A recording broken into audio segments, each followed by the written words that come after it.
Hello friends, Neha એજ્યુકેટરમાં તમારું સ્વાગત છે. આજે હું તમારા માટે લઈને આવી છું 29 મે 2025ના ટોપ 5 કરંટ અફેર્સ, જે તમારી આવનારી પરીક્ષામાં તમને ખૂબ ઉપયોગી થશે અને તમને 1 માર્ક અપાવવામાં જરૂર મદદ કરશે. પરંતુ એ પહેલા તમારે વિડીયોને શરૂઆતથી લઈને અંત સુધી જરૂરથી જોવો પડશે. તો જ તમને વિડીયોમાં કેવો સરસ મજાનો કન્ટેન્ટ છે અને કેટલો ઉપયોગી ટુ ધ પોઈન્ટ કન્ટેન્ટ છે, કોઈ જાતની તમને દાટ આપ્યા વગર, રાઈટ? કારણ કે ઘણા વિડીયોઝમાં હું જોઉં છું કે ઘણા લોકો બહુ જ ખરાબ રીતના તમને દાટતા હોય છે, પરંતુ તમે સૌ ગવર્મેન્ટ એક્ઝામની તૈયારી કરતા સિરિયસ એસ્પિરન્ટ છો, એટલે તમે સૌ સિરિયસ જ હો, રાઈટ? એટલે મારે તમને હ્યુમિલેટ કરવાની પણ જરૂર નથી. અને એટલે જ કહું છું કે મારો વિડીયો તમે જોશો ને તો તમને ખરેખર ખૂબ મજા આવશે. પરંતુ અને હા, જો તમને ગમે ને તો એક લાઈક જરૂરથી આપજો, કારણ કે એક વિડીયો બનાવો એ ફક્ત વિડીયો એમ જ નથી બનતો. એના માટે માહિતી કલેક્ટ કરવી બધી, એના માટે ટાઈમિંગ આપવું, એ બધું બહુ જ જરૂરી હોય છે, રાઈટ? અને આ ફક્ત ને ફક્ત હું તમારા માટે કરું છું. આનાથી મને કોઈ ફાયદો નથી થવાનો, રાઈટ? એટલા માટે તો પહેલા તો વિડીયો તમે શરૂઆતથી લઈને અંત સુધી જરૂરથી જોજો અને લાઈક પણ કરજો અને તમારા મિત્રોને શેર કરજો. અને જો તમે આ ચેનલ ઉપર નવા હોય તો મારી ચેનલને સબસ્ક્રાઇબ કરીને બેલ આઇકોન પ્રેસ કરી લેજો, જેથી કરીને આવનાર વિડીયોની તમને માહિતી સરળતાથી અને મળી રહે, રાઈટ? તો ચાલો હવે બિલકુલ પણ ટાઈમ બગાડ્યા વગર શરૂ કરી લઈશું આપણે. ચાલો હવે આજનો આપણો પ્રથમ ક્વેશ્ચન છે, બરાબર છે? શું છે? ભારતીય આર્મીએ તેનું પ્રથમ FM રેડિયો સ્ટેશન કયા રાજ્યમાં ખોલ્યું છે? Option A Sikkim, option B Uttarakhand, option C Jammu Kashmir, option D Arunachal Pradesh. તો અહીં આપણો જવાબ આવશે ઓપ્શન બી ઉત્તરાખંડ. શું આવશે? Option B Uttarakhand. Okay, Uttarakhand. હવે આપણે માહિતી જોઈશું કે આ રેડિયો સ્ટેશન ઓપરેશન સદભાવના હેઠળ શરૂ કરવામાં આવ્યું હતું. એને નામ આપવામાં આવ્યું છે પંચશુલ પ્લસ. શું નામ છે રેડિયો સ્ટેશનનું? પંચશુલ પ્લસ. બરાબર છે. ઉત્તરાખંડના પિથોરાગઢમાં જનરલ ઓફિસર કમાન્ડન્ટ આદિત્ય સેનગુપ્તાએ તેનું ઉદ્ઘાટન કર્યું છે. હવે ઓપરેશન સદભાવના શું છે? તો ઓપરેશન સદભાવના 1990માં જમ્મુ કાશ્મીર અને લદ્દાખમાં આતંકવાદથી પ્રભાવિત સમુદાયને સહાયતા કરવા માટે શરૂ કરવામાં આવ્યું હતું, જે એક માનવીય પહેલ હેઠળ હતું. ક્લિયર? હવે તમને ખ્યાલ હશે. પછી આગળ હું તમને કહું છું. ચલો, આ રેડિયો સ્ટેશન વાઇબ્રન્ટ વિલેજને અનુરૂપ ડેવલપ કરાયું છે, જે સરહદી ક્ષેત્રોના વિકાસ, કનેક્ટિવિટી અને ત્યાંના જે નાગરિકો હોય એમને જાગૃત કરશે, બરાબર? એની ઉપર ભાર આપશે. શેની ઉપર સાંભળી શકાશે? તો 88.4 FM પર. હવે અને કેટલા કિલોમીટર સુધી? તો 12 કિલોમીટર સુધી. પંચશુલ પ્લસ રેડિયો સ્ટેશન, બરાબર? તમને ડાયરેક્ટ ક્વેશ્ચન એ પૂછી શકે કે ભારતીય આર્મીએ જે રેડિયો સ્ટેશન લોન્ચ કર્યું છે તેનું નામ શું છે? તો પંચશુલ પ્લસ નામ છે, બરાબર છે? હવે તમને ખ્યાલ હોય તો આપણે એક મેસેજિંગ એપ લોન્ચ કરી હતી ભારતીય આર્મી. એનું નામ શું હતું? યાદ હોય તો? જે સેફ એન્ડ સિક્યોર હતી, આ સિગ્મા. અને એક ક્વેશ્ચન પૂછાયેલો છે પ્રીવિયસ એક્ઝામમાં, રાઈટ? આ સિગ્મા નામ હતું. તો આસિસ્ટન્ટ આ સિગ્મા હતું. તો army secure indigenous messaging application નામ હતું. શું નામ હતું? Army secure indigenous messaging application. આ સિગ્મા નામ હતું. પ્રીવિયસ એક્ઝામમાં આ ક્વેશ્ચન પૂછાયેલો છે અને જીપીએસસીની પરીક્ષામાં પૂછાયું છે, રાઈટ? અને એને શું કહેવાય છે? સાઈ પણ કહેવાય છે, secure application for internet, right? હવે તમને શું કહેવાય, એટલે આ 3 પોઈન્ટ તમારે યાદ રાખવાના છે કે એની મેસેજિંગ એપનું નામ, બરાબર છે? હવે એ સિવાય હતું એક સંભાવ. તો સંભાવ શું છે એ મને કહેવાનું છે. 5G ટેકનોલોજી યુઝ થાય છે, બરાબર? એમાં એ પણ ઇન્ડિયન આર્મી માટે જ છે. ઓકે, હવે આ તમારે વાઇબ્રન્ટ વિલેજ એ શું છે?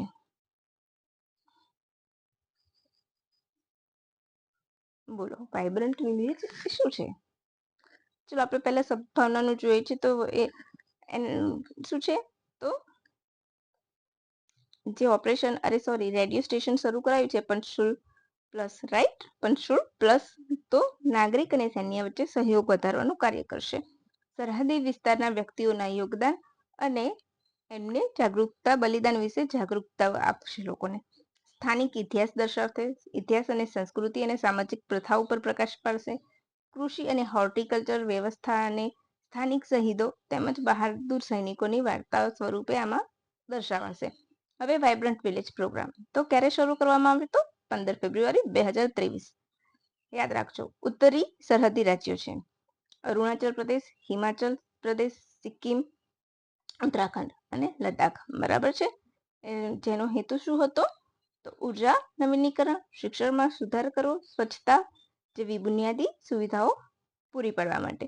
યાદ રાખજો, ઉત્તરી રાજ્યો છે સરહદી. કેવા રાજ્યો? સરહદી. બરાબર. હવે સ્થાનિક લોકોની બહાદુરી વિશે તો યસ, કારગિલ વોર વખતે જે હિલચાલ થતી હતી ઉપર, તો એની માહિતી ત્યાંના સ્થાનિક લોકોએ જ આપી હતી. તો એ લોકોની બહાદુરીને બિરદાવવા માટે અને એની માહિતી જનતા સુધી પહોંચાડવા માટે. અને ક્યાં લોન્ચ કર્યું છે તો ઉત્તરાખંડના પિથોરાગઢમાં. શું નામ છે? પંચરૂલ પ્લસ. આ સિવાય એક ભારત સરકાર ક્યાં ભારતીય આર્મીએ જે મેસેજ એપ લોન્ચ કરી હતી આ સિગ્મા હતી. બરાબર. એને ટૂંકમાં સાઈ પણ કહેવાય છે.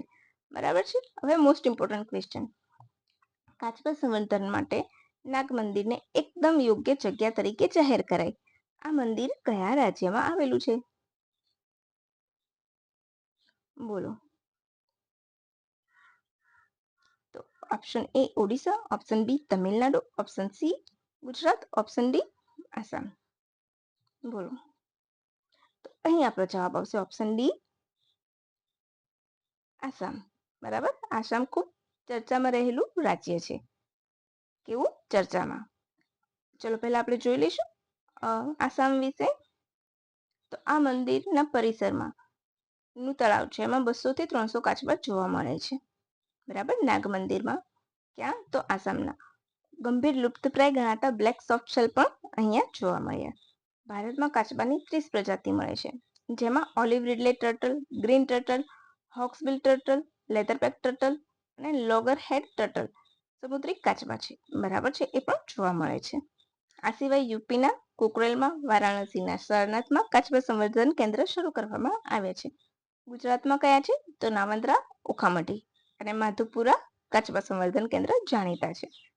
હવે તમને ખ્યાલ હશે કે કાચબાની વાત નીકળી છે તો આ જાહેરાત 23મી કાચબા દિવસે કરવામાં આવી હતી. હવે કાચબા ઉપરથી યાદ આવવું જોઈએ કે olive ridley turtle, right. Olive ridley turtle તો ક્યાં આવે છે તો ગહીર માથા બીચ અને ઋષિકુલ્યા નદી મુખ ઉપર. ક્યાં આવેલા છે? ઓડિશામાં. કેમ આવે છે તો માસ નેસ્ટિંગ માટે. માસ નેસ્ટિંગને શું કહે છે? એ પીરિયડ અરીબાડુ. લાખોની સંખ્યામાં એ આવે છે. તો એ અરીબાડુને સાચવવા માટે અને એને સંવર્ધન કરવા માટે આઈસીજી ઇન્ડિયન કોસ્ટ ગાર્ડ દ્વારા એક ઓપરેશન શરૂ કરવામાં આવ્યું છે. તો એ ઓપરેશનનું નામ શું છે? ઓપરેશન ઓલિવિયા. આઈસીજી એનો સ્થાપના દિવસ 1 ફેબ્રુઆરીએ ઉજવે છે. ઓકે. પછી આગળ વધીએ એનાથી આગળ વધી જઈએ તો આઈસીજી નું ધ્યેય સૂત્ર શું છે? વયમ રક્ષમ. ક્લિયર. તો તમારા કેટલા બધા ડાઉટ્સ મેં ક્લિયર કરી દીધા એક સાથે, રાઈટ. ચાલો હવે આપણે આગળ વધી જઈશું. યશોદા એઆઈ, યોર એઆઈ સખી કોણે લોન્ચ કર્યું છે? મહિલા અને બાળ વિકાસ મંત્રાલય, બી એનસીડબ્લ્યુ, સી ગૃહ મંત્રાલય, ડી એક પણ નહીં. બોલો. તો અહીં આપણો જવાબ આવશે ઓપ્શન બી એનસીડબ્લ્યુ, રાઈટ. એનસીડબ્લ્યુ એટલે national commission for women, right. National commission for women. Okay. એના અધ્યક્ષ કોણ છે તો એના અધ્યક્ષ છે વિજયા કિશોર રાહતકર. એમના હસ્તે લોન્ચ કરવામાં આવ્યું છે. નેશનલ કમિશન ફોર વુમેન ની સાથે પાર્ટનર કોણ છે તો ફ્યુચર શિફ્ટ લેબ્સ છે. 1992માં તેની સ્થાપના થઈ હતી. કયું એક્ટ તો 1990 એક્ટ હેઠળ 1992માં સ્થાપના થઈ હતી. બરાબર છે. પ્રથમ અધ્યક્ષ કોણ હતા તો જયંતિ પટનાયક. વૈધાનિક સંસ્થા છે. બરાબર.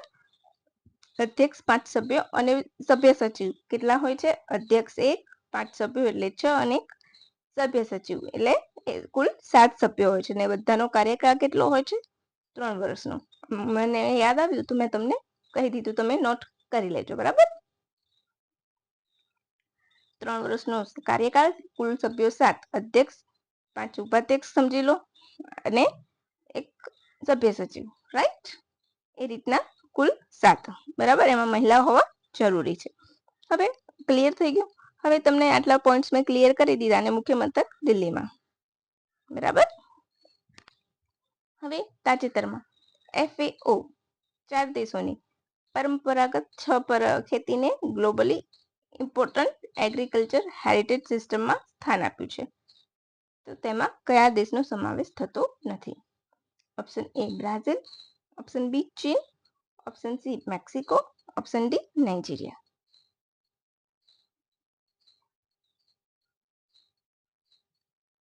બોલો.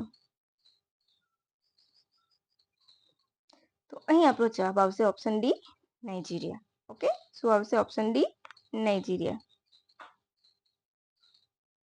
શું આવશે? Option D Nigeria. ઓકે. ચોથો દેશ કયો છે? તો સ્પેન છે. આ પ્રકારે ખેતી થવાથી વિવિધતા જાળવી શકાય છે. એટલે કે પરંપરાગત રીતે ખેતી કરે તો જૈવિક વિવિધતા જાળવી શકાય છે. પર્યાવરણને નુકસાન પણ થતું નથી, બરાબર. તો ભારતની કઈ કઈ ખેતી તેને તેમાં સ્થાન મળેલું છે?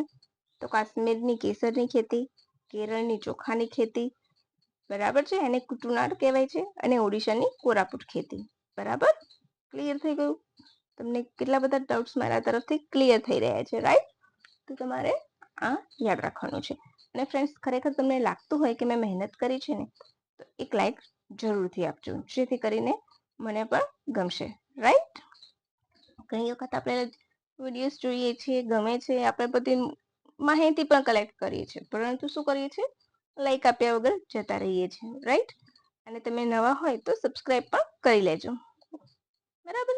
હવે અમેરિકન મ્યુઝિક એવોર્ડ મેળવનાર પ્રથમ ભારતીય મૂળની વ્યક્તિ કોણ છે?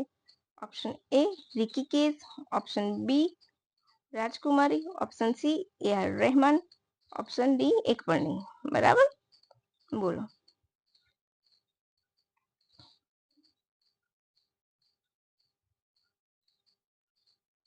ફટાફટ મને કહો.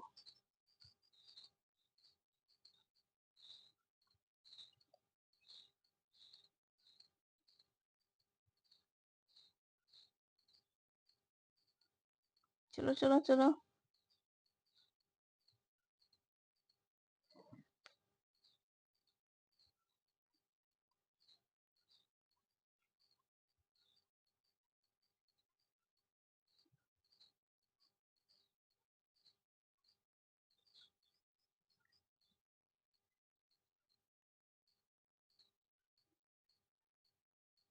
ચલો ફટાફટ.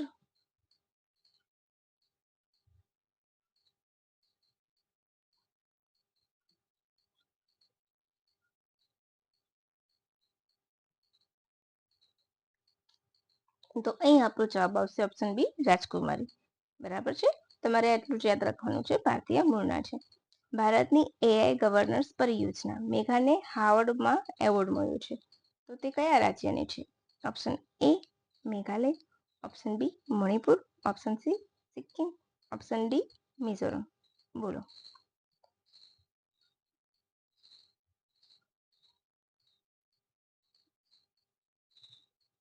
તો અહીં આપણો જવાબ આવશે ઓપ્શન A મેઘાલય.